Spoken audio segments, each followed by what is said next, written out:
upon a time, an affiliate came to me and said, Taylor, I've been driving the same quality of traffic to my landing pages, to my offers, and except for my opt-ins are going down, my unsubscribes are going up, and as a result, I'm losing a lot of revenue.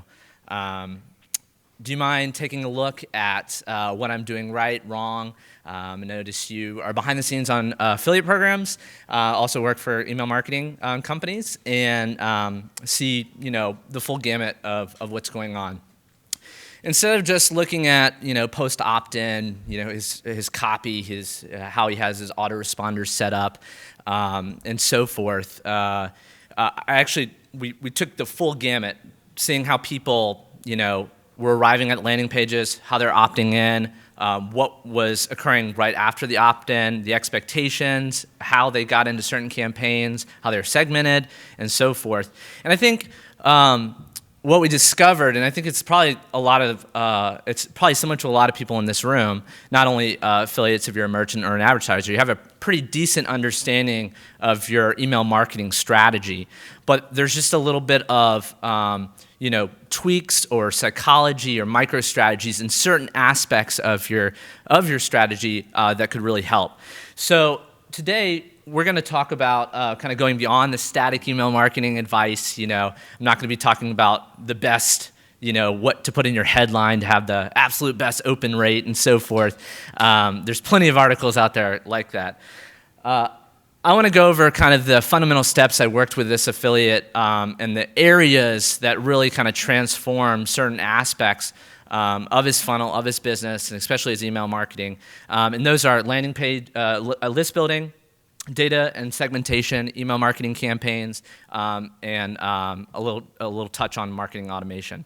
And my hope or my dream by the end of this session is you'll be able to take away at least one thing that perhaps will help with your opt-in rate, or pick up some segmentation advice that you're not doing now that you could employ in your business, and then also just understanding a little bit more about some compelling things you can do in your email marketing campaigns to increase engagement and obviously sell more and generate more revenue. So let's start with list building. So this might sound, some of this information might be like, this is kind of very top of funnel stuff in terms of traffic and might not relate directly to email marketing. But what I've found is that a lot of what influences what you do on the email marketing side really comes pre-opt-in, right? Comes before you actually get them on your list and start sending them content or offers or so forth. So I'm gonna just go through a few areas that I found with our affiliates that have worked really well, and those are just kind of distribution channels. So YouTube, obviously the second largest search engine behind Google. There's still a lot of opportunity here in terms of SEO ranking, but also long tail keywords inside of YouTube that you can really take advantage of. And one of the interesting aspects that I found working with affiliates that do video or have video in their business is kind of the structure of their videos. It kind of sounds weird. Why would you talk about the structure of your videos? Everyone has a kind of a different aspect. But I picked this up from Brandon Lucero. He has a company called sellwithvideo.com, and he talks about how to increase your opt-in rates, obviously with video, but specifically how to structure your videos for the highest opt-in rate. And he's getting anywhere from 30 to 40% opt-ins, wait for it, 6 to 8 minutes into his videos, which is kind of unheard of. And he doesn't have a huge audience, a couple thousand views on some of his videos, but his opt-in rates are really great. And so I wanted to just kind of walk through a structure of what I've seen, what he talks about as a successful YouTube video, reassurance of the issue at the beginning. So let's take, for example, you're teaching someone in video how to create their first professional YouTube video, right? So you'd reassure them, hey, if you're struggling with creating a professional YouTube video, you've come to the right place. Second part would be going to the branding and logo reel, and then content, the meat of it would be saying you need good lighting, and then kind of sub-points behind that. You need a decent camera, sub-points behind that. You need compelling content, and so forth. And then and this is kind of probably the most crucial aspect, recapping it, kind of instilling that this is how we solve the problem. And then this is where I think some of the psychology comes into play. A lot of people want to go directly into something like, now become, get my advanced guide or my next level guide on how to create, YouTube videos. What he does is he thinks about the process a little bit differently, and he might say, okay, you now learn how to do this, but before you actually go and post your new YouTube video, you're going to want to edit your video. And some of the best videos online are edited to be concise and straight to the point. So opt into my email newsletter or my lead magnet about how to how to be the basics of editing your first YouTube video. And that's where he gets a lot of success. He doesn't try to hard sell. As we know, it takes 6 to 8 touch points before someone can consider buying from you, kind of building that trust. And so he's not going to sell on that, that first or second email. He's going to wait a little bit longer in terms of how they built trust with him and comfortable with their content to actually present him with something of paid value. So yeah, email opt-in. The second one is kind of a mix of a couple different things. We see great success with webinars, co-marketing, and Facebook. With webinars, just aligning with other people in your space. I think a lot of affiliates they see a lot of competition in the market, but they don't see that they could possibly be partnering with other people in the space that could utilize kind of a co-marketing approach, or both audiences can benefit from what they're selling or offering. And then obviously using that as in terms of creating a webinar and promoting that webinar to each other's email list. And I'm not saying just going and taking someone else's email list and blasting them, but actually coming up with concepts that work for specific audiences and being able to think more laterally around marketing to those individuals. And then obviously once you have the webinar and record it, you can use it as evergreen content or opt-ins on your site. And then this is kind of a lead-in kind of structure of Facebook ads. We won't go deep into Facebook ads because obviously this is core about email marketing. But what I've noticed a lot with successful affiliates that I work with is that you see a lot of people doing Facebook ads where they try to do an ad and get you to opt in right away, and they're pointing and doing all sorts of stuff.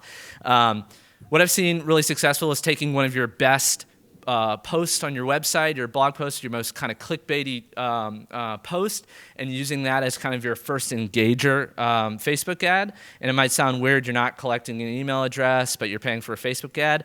But it's looking at the long tail of things, because what you're going to do is take what the people who actually clicked on that link and use a custom audience for your second ad, and that will determine there'll be a much higher click-through rate, because now you've determined out of your first ad, all the people that had kind of intent about what you're talking about, and you can use that to actually create more successful and engaging ads, and then using that as like a your third or fourth ad as a webinar lead generation aspect, doing a webinar Facebook ad, because now they've seen your content and they trust you. It's almost back to that 6 to 8 points or 4 to 7 points. They've seen you, they've built that trust, and now you can start, engaging them with more deep content and getting them into a webinar and actually opting into your list. So let's talk about lead magnets and opt-in pathways. I hope this shows up. So old way, right? If you can't see this, it says it's Homer Simpson now to answer all the pop-ups, like he's all excited and everything. And the older way is ooh, a talking moose wants my credit card number, right? Like back in the old days, it seemed when pop-ups and opt-ins were really popular, you could just kind of ask your audience or your prospects or potential viewers anything, right? And they'll do it. Things have changed a little bit. So for any opt-in form, so you're collecting subscribers for any type of offer or what have you, I find the most successful has 3 components: relevance, expectation, and placement. And how that breaks down is, so relevance, relevance to the overall context of your website. Right? Obviously, you're not going to do a lead magnet or any type of opt-in form that is completely non-centric to your website. But even more importantly, to like the pages that people are visiting on the web on your website. I give a classic example. If you have a cooking blog or something like that, and you have a subsect of people that go to your blog that love your baking recipes, right? Giving them a pop-up for an opt-in for like, the 10 best Mexican food recipes is probably not going to have a higher rate than, say, something like baking. So kind of segmenting that relevance out. Placement, so being able to look at different ways you bring the opt-in to the user. So if that's a pop-up, a slide-in, top bar, hello bar, exit intents, and then the structure, if it is like a pop-up or a form, looking at like what your copy is and form fields. And then lastly, expectation. I think a lot of people like skip over this. They really want to drive people to, no matter what they do, opt in to their email list under any condition whatsoever. But I think giving people the expectation of what they're going to receive after whatever you're offering as, like a free freemium model or what they get free for signing up for your email list is really crucial, because they know that they're gonna receive emails from you at a later date, but understanding what value you drive in the long run is going to be really important to them, and also it's going to be really important to you in terms of your unsubscribe rate. You want to keep them engaged and so forth. So what's the secret to increasing opt-in rates for your list? Back to the things I just talked about, those three areas. A/B test everything. So A/B test your sign-up forms, your pop-ups, your headlines, and so forth, to see what works, so you can really take advantage of how well you can kind of convert your prospects into subscribers. All right, so here's some opt-in companion tools. So I work for GetResponse. We don't have any relationship with Optin Chat, but I always like to provide this example because I've seen a lot of great success with it, and it's free. So basically, Optin Chat is a JavaScript snippet that you can put on your website, and you can put it in multiple areas and customize different ways you want to do it. But essentially, it looks like a chat box, but you're not actually there. Like, you're not actually responding to the chat. It's basically, you create like if-then statements where, using like the baking example, if someone lands on one of your top brownie recipes, you want to say, hey, are you enjoying this article? Yes, no, or hey, would you mind if I send you my top 20 brownie recipes of all time? And it looks like an actual chat box. And you say yes, no, and they say yes, then you can say, great, I'll send it to you. Just give me your email address. And the great thing about this is that the email is not like a typical form field. It's like you just type it in like you're typing to a person. So the conversion rates are really high because people think that it's personalized and that they can someone's actually looking and saying, hey, you want this free guide, and it's relevant to what they're looking at on the site. Another one is just I don't have a specific tool for this, but I call it like pop or notifications around FOMO proof, so fear of missing out. You might have seen this a lot on e-commerce sites that work really well. They're the little notifications usually in the bottom left-hand corner that say Chris B from Salt Lake City bought your product on your website or opted into this list, and it creates a way that and it connects to actual data where it tells the people that are visiting your website that other people are doing it, so why don't you take advantage as well? All right, let's talk a little bit about data and segmentation. An average email list degrades about 23% every year. So that means like 23% of an average list, people unsubscribe. That sucks, right? Put your hand up if that sucks. So, like, why, right? Why? I don't think there's a direct answer.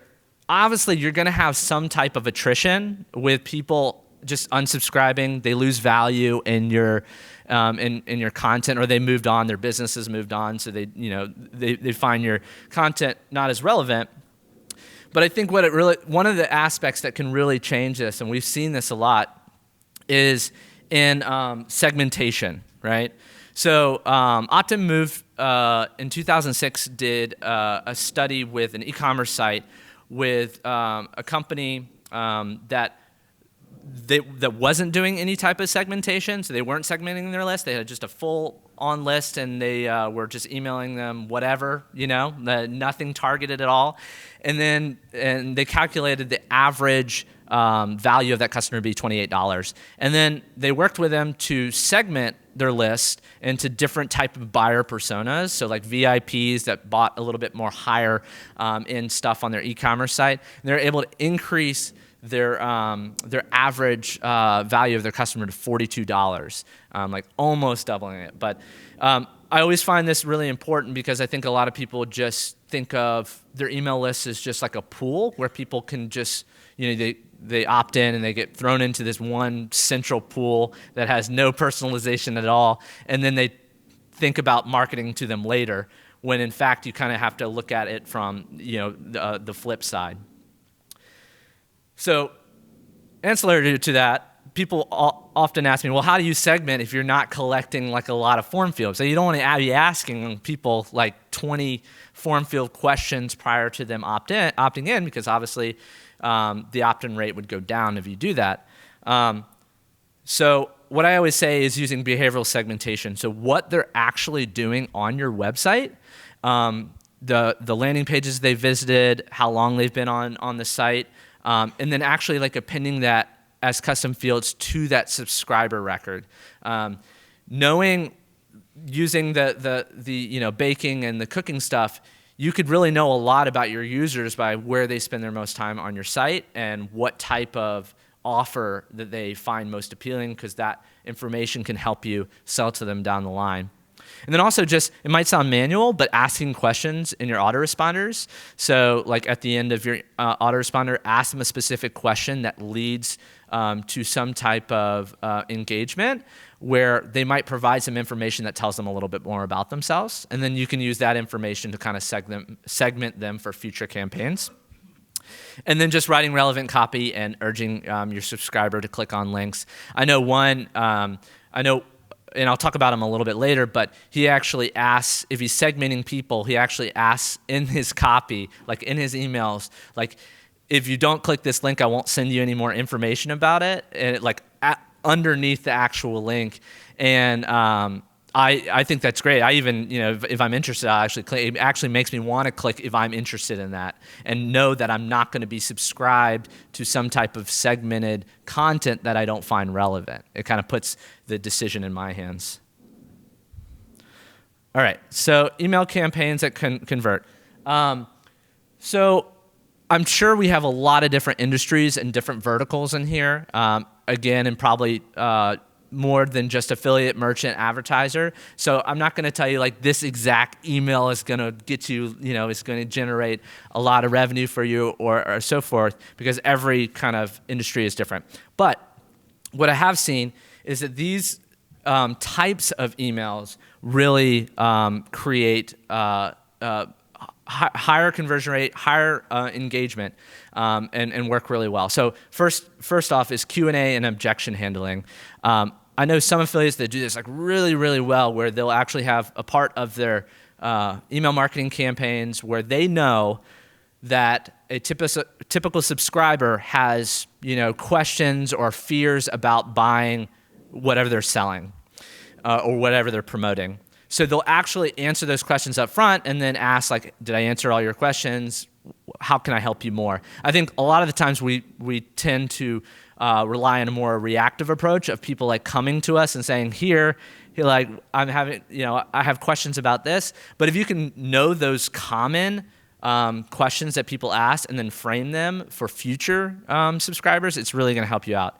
Make the ask. This isn't a specific affiliate example, but WP Engine I think a year or so ago, they asked their customers that were on a monthly billing cycle, their web hosting company, a monthly billing cycle to convert to a annual cycle because it could save them more money. And they just asked them that, say, hey, this will actually save you more money in the long run. And I think they probably segmented people out that had been there with them for a long time. So they knew that you could be saving this much money if you just switched to an annual billing cycle. Reward all types. We see this a lot with like just new subscribers or people that do really well for you, but I always say reward all different types because every different, every subscriber on your list has a different intention, right? And you're gonna wanna kind of understand that and reward it. Upselling and bundling, that's kind of self-explanatory, using your other products and services to create more revenue paths. And then long tail storytelling and soap opera sequences. So has anyone heard of Andre Chaprin in here, who runs Tiny Little Business? A few. So he is a master at soap opera sequence. And what that is, it's a style of writing where you create obviously an engaging start of your email, tell it like a story in very simple terms. Towards the end of your email, you kind of create some tension in the storyline, and then he leaves it almost like a soap opera for like the next email. So it gets people like, oh wow, I wonder what he's going to say on the next email. It keeps people engaged that way. Yeah, he runs a company called Tiny Little Business. You should definitely check it out. All right. So what's the best timing and sequence for your campaigns? There's no one size fits all. Behavioral data plus your timing, obviously testing your timing equals an ultimate win. We'll touch on marketing automation a little bit. Best practices for email marketing automation. The number one thing I see is people looking at technology and seeing what it can do, and that influencing how they should set up how they move subscribers between lists or campaigns and so forth. And then they get kind of in a rut because that wasn't their goal in the end. I always say map your lead flow out without any technology. So get out even a piece of paper. Say I have 5 campaigns that people opt into. What do I want to? What's the goal for each one? And then use the tool or the technology to make it happen. Validate digital behaviors with human behaviors. This goes back to asking questions in emails. Sometimes someone clicks on something because they have an intent to do so at the moment, but when they land on the page, it might be completely different than what they actually thought. And so assuming that they are interested in that ultimately without supporting data is kind of an oversight. So asking questions within your campaigns to generate some idea, more persona, more classified persona for your subscribers. So nurture is nonlinear. What this means is that with campaigns, sometimes it's often we think that they should just go down one line and also kind of have like a carrot at the end, that we need them to approach that final carrot at the end to make it successful. Sometimes coming up with some ancillary strategies and different type of content that might be more compelling from a more lateral approach. Maybe you have different products or services can be really beneficial. And lastly, there's no conclusion to automation. Data, strategy, and more testing. Always test. So thank you for joining this session. I really appreciate your time. If you have any questions, in regards to your business or your email marketing strategy specifically that you want to run through, stop by our booth at 2007 and let's chat about it. If you have any questions about the content in this session, I was told we don't have a microphone, but you can shout it and I will repeat it. Any questions? 1, 2. All right. Thank you. I appreciate it.